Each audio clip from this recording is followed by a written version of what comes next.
A close friend of mine is always asking me, why after you get your heart broken, Kate, do you emerge as like hotter and more dynamic and more interesting and more magnetic? And when I really started to think about it and dive into it, I started to realize that because a broken heart and breakups in general are so acutely painful, like real physical pain and emotional pain and mental pain and spiritual pain, all of the pain, right? It is that pain that actually opens up this part of you and this part of your heart as a portal for doing really deep shadow work. And shadow work, I will say this again and again, shadow work makes you hotter, makes you more dynamic. It makes you more of who you truly are authentically to the core, because all that shadow work is taking your awareness, your presence, and bringing it into the aspects of yourself that you have shoved way the fuck down, boxed up, bubble wrapped, all the things, shoved it down into your neurology, shoved it down into the shadowy corners of your mind, and they just exist there. And so when you have all of these different aspects of you that are not alive and not awake, you're still manifesting, you're still choosing and creating from these parts of your subconscious. However, you don't know it yet. And so the version of you that you think you are and the version of you that you present to the world is actually not authentic, and therefore cannot be fully hot and fully magnetic and fully joyful and fully everything, all of those wonderful traits that make you who you are.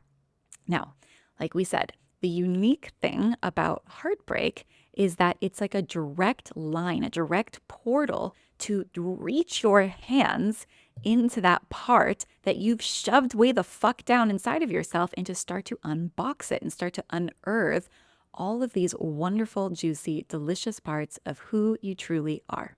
I have created 5 steps that I have taken in some ways intuitively and in a lot of ways deliberately, just with my training in NLP as a hypnotherapist, with body language, extensive amounts of shadow work that I have used in order to heal my own broken heart. And what I find with people in general is that because we have an animal body, right? You are an animal, I am an animal. So we have this part of ourselves that at a drop's notice will always want to move towards pleasure and comfort and away from pain. This is how our animal body is hardwired. And it's because of that hardwiring that causes people to miss the most potent, beautiful step in healing from a broken heart. Because when that pain comes up, the initial inclination in terms of thought and sensation in the body is, oh shit, something's wrong. Oh, I don't like this feeling. Of course you don't like it. It's not comfortable.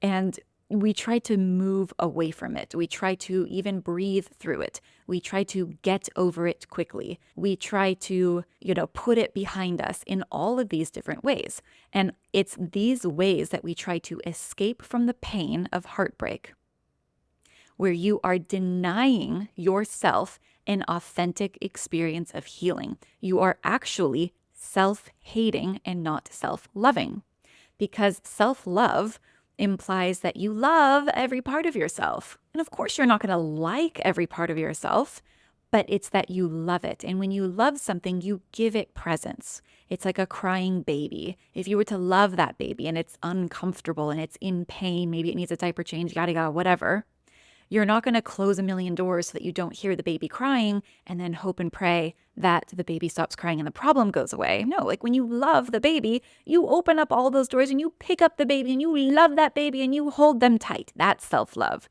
So we're applying that same principle to the aspects of you that have been activated via heartbreak. So many emotional wounds, toxic relationship patterns, mildly toxic relationship patterns, self-sabotage, problems that we experience in our life come at the root source of a relational issue from when we were younger, or at various points of our life. A lot of it comes between the ages of 0 and 7 because that's when our neuroplasticity is highest. And so what a breakup and heartbreak does is it really opens up those relational wounds so that we can see them, heal them, integrate them, and emerge as the best you yet. In these 5 steps, I'm going to walk you through how to leverage that pain, how to gently, lovingly, in a way that's not overwhelming and not scary, just gain intimacy with that part of you and that part of your heart, so that the end result of this is actually a massive amount of gratitude. And this does take time, but I'm going to walk you through the steps right now. Okay, let's begin.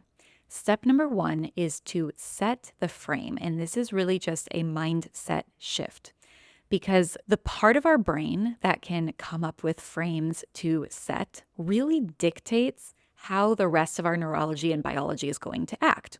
And so if you set the frame of this heartbreak is the worst thing that's ever happened to me, I'm never going to feel this way again, and I'm going to have to suffer through it. That's, that's like an ugly frame, we could say. That's like not a beautiful frame.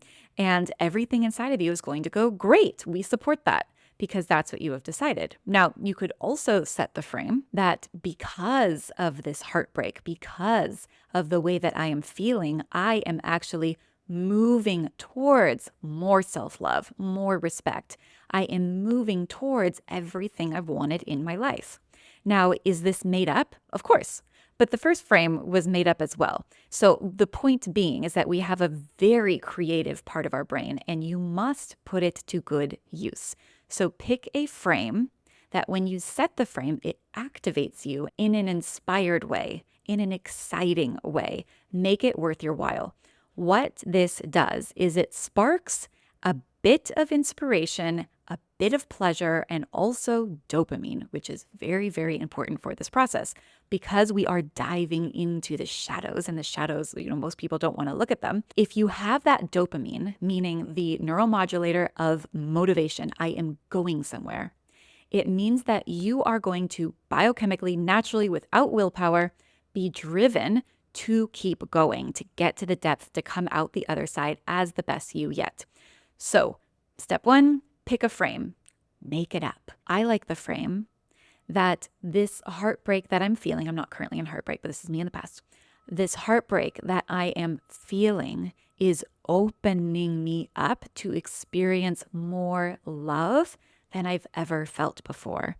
Or this heartbreak that I'm feeling is allowing me to heal generational wounds from my past so that I don't pass them on to my children. That's a huge motivator for me. So once you've picked your frame, it's not that that frame is going to just stay there and this is going to be this expansive process, but you're journeying towards expansion. One of the laws of the universe is that things are birthed into existence via expansion and contraction. Think of the uterus when you give birth. The uterus expands and contracts, and eventually the baby is born after all of this type of movement. So the first step is this expansive frame, holding space for it, and know that when you set this frame, if you set it right, and if you set it big enough, and if you activate your dopamine enough, that it will actually open up the depths of what your inner wounded self is begging and screaming at you to show you to your conscious mind. The healing can take place. You don't have to linger there. And then after that, there's an expansiveness in your life, in how you look, if that's what you want, in your finances, if that's what you want, in your friendships and your relationships, in your confidence. And all of that expansion happens because you're setting the stage now for deep expansion, deep contraction, and then even greater expansion after that. Step number 2 is to actively grieve, because the felt sensation of heartbreak is the sensation of grief. And people most often think of grief in terms of somebody has died. In this example, obviously, well, not obviously, maybe somebody really has been removed from the planet physically, but in most cases, that person is still alive, but you still have the sensation of grief. And let's talk about what grief is for a moment so that it doesn't feel so scary. Grief is this wonderful, beautiful, expansive emotion that I like to think of like a waterfall. So grief is the emotion, the watery emotion, that brings you from the top of the waterfall all the way down to solid ground. Grief is the vehicle. It's the vehicle that brings you back into reality. Because at the top of the waterfall, when you're standing there and you're in heartbreak, there's a huge part of you that's still expecting to see that person, to connect to that person, to make love to that person, to be with that person. And if you have gone through a breakup, that is actually not in reality. So the expectation is different than the reality, and that's why there's so much pain. When you journey on the vehicle of grief, you're allowing these parts of you to drop all the way down the waterfall, oftentimes through tears, all the way back down to solid ground. And when the grief process is complete, you will fully be rooted in solid ground. You will fully be in an empowered reality because you actually don't have any empowerment at the top of the waterfall because you're existing in a not real reality where you're expecting something that is futile. You're expecting somebody to get your needs met in that person's face and that their body and their presence to get your needs met. And that is not what is so anymore. However, at the bottom of the waterfall, every part of you knows, from your animal body to your human brain to your neurology to your biology, knows and accepts. There's the acceptance piece. It accepts that the breakup is what is so. And so it's in that space of empowerment and reality and acceptance, where then you can really dive into the shadow work. The biochemical, neurological framework of this is that we are hardwired on a subconscious level to get our needs met. This is all survival, okay? We need our needs met to survive. And so if you imagine you have this expansive neurology with all of these different wirings, and there's different connectors and synapses and receptor sites. So the receptor sites in your neurology are like open docks for ships to come in, like in an ocean. Like you have this big dock and there's different ports and the ships can come in. So when the ships come into a dock, your body goes, okay, great, I've gotten that need met, and it relaxes. It goes into rest and digest. So if you're really good at like getting your needs met, the ship will come in, it gets into the receptor site, and you can take it down a notch, you can be happy, you can enjoy your life. When you're with somebody intimately, sexually intimately, emotionally, mentally, spiritually, I'm talking about all the intimacy. When you are with somebody that you love, your neurology physically is so important to know, has been bonded to that person. And because our neurology likes to run on automated patterns, it has associated that person's face as the ship. And so when the receptor site is open and there's no ship there, your need's not getting met, it's in a state of stress. When that ship comes in with their face on it and it goes into that receptor site, there's that relaxing feeling. When a breakup happens, it is actually physically painful because those receptor sites are now left open. They're exposed. They're vulnerable. There's no ships coming in because you have been conditioned to meet those certain needs with the ship attached to their face. And so the biochemical function of grief, this is why it's so important to actually grieve. The function of grief is that grief is the serum that has the capacity to change the structure of those receptor sites so that it stops expecting the ship with their face to meet that need. And every time you enter the medicine of grief, you're restructuring until you get to the bottom of that waterfall. You're in full acceptance. And all that means is your receptor sites are now like, great, I'm open for another ship. And I'm not saying go get another relationship right away. It's not that, because we can get our needs met in a variety of different ways. It's just that you are in acceptance. And so your body is not spiking stress and grief all the time to try to mitigate this massive change that has happened. I often like to play songs over and over again that cause me to cry. I set aside time every single day, usually if I'm in active grief, to listen to those songs, to think about those memories, and to really just feel that feeling sensation in my body. Because it's not you looping in the thoughts. It is not you thinking, I want this person back. I'm never going to have a good life without them. Da da da da. Those thoughts come from the part of your brain that makes up lies. Okay, it's the part of your brain that is really beautifully creative, that can create art, that can create poetry, and can create lies. So the really important aspect when you're grieving is to feel the felt sensation in the body, not to the voice in your head. So you can hear the voice in your head. It's not like it's going to go away, but you can listen to it, but then be like, okay, I'm going to be present with that maybe for a couple minutes there's a function to it, in order to activate the felt sensation in my body, most often in our hearts when it's grief. And then I imagine my brain dropping into my heart. And I place my hands there and I move with it. Sometimes I dance. Sometimes I go out on a hike and I cry alone in nature. I will often massage my chest. I'm just bringing awareness to the physical sensations in my body and dropping the story as best as I can. So that would be proper grieving. Once you're done, proper grieving. And you'll know because you'll listen to that song and it won't grip you as much. It just means that the intelligence of your body is like, okay, we're back on reality. We've dropped down from that waterfall. We're standing on solid ground. And step 3 is then shadow work. And this is a very expansive step. So I'm going to touch on this. I'm going to give you some ideas to work with, and then you can take it from there. Shadow work is when you start to take your awareness into the shadowy parts of you. And so I like to do shadow work often through either working with someone with inner child work, working with someone with parts work, and a lot of it I actually just do through journaling. So some journaling prompts that you can use in terms of shadow work when you're done with the grieving phase are these. How can I take responsibility for my side of the street? And this one's a little bit more nuanced because I'm not saying that you're forgiving and forgetting, especially if it was a toxic relationship. I'm not saying that you're taking 100% responsibility for everything that happened. I'm saying let's start sorting out, right? Because you are the only one who can change you. You do not have any empowerment to change anybody, any other individual. It is not your responsibility and it's never going to happen, but you can change you. So where can you start to look at how did I contribute to this dynamic? How was my communication in that relationship? Could I have done better? Did I like my communication? How did I contribute to the negative relational patterns? And again, it's nuanced, especially if it was a toxic, like abusive relationship, like for example, you were with a narcissist.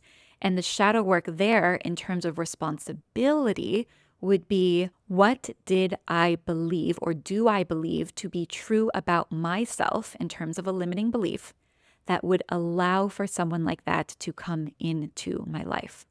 What part of me felt good and safe with that person? If it was like in the love bombing stage, what part of me did that validate, that felt good, that I feel like I can't get anywhere else? And you can open up shadow work into parts work as well with journaling prompts such as, who is this aspect of me, probably a little girl or a little boy aspect of me, who feels unworthy of love? And how can I get to know and love and cherish and meet the needs of that version of me?